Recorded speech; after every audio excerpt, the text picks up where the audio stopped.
The Lord be with you. I'm Deacon Keith Fournier, and our first reading is from the book of the prophet Isaiah.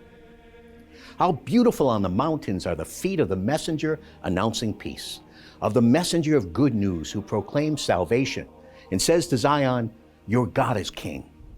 The voices of your watchmen, now they raise their voices, shouting for joy together, for with their own eyes they have seen Yahweh returning to Zion.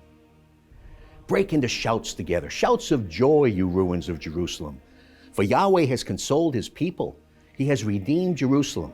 Yahweh has bared his holy arm for the nations to see, and all the ends of the earth have seen the salvation of our God. In our response, from Psalm 98. Sing a new song to Yahweh, for he has performed wonders. His saving power is in his right hand and his holy arm. Yahweh has made known his saving power, revealed his saving justice for the nations to see, mindful of his faithful love and his constancy to the house of Israel. The whole wide world has seen the saving power of our God. Acclaim Yahweh, all the earth. Burst into shouts of joy. Play to Yahweh on the harp, to the sounds of instruments, to the sound of trumpet and horn. Acclaim the presence of the King. And our second reading is from the letter to the Hebrews.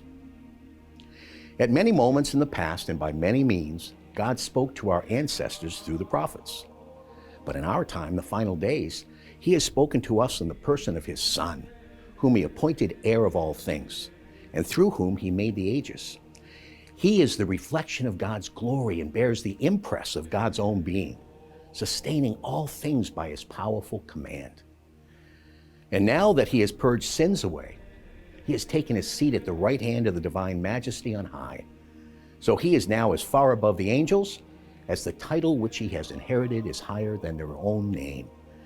To which of the angels then has God ever said, you are my son, today I have fathered you, or I shall be a father to him and he a son to me? Again, when he brings the firstborn into the world, he says, let all the angels of God pay him homage. A reading from the Holy Gospel according to St. John.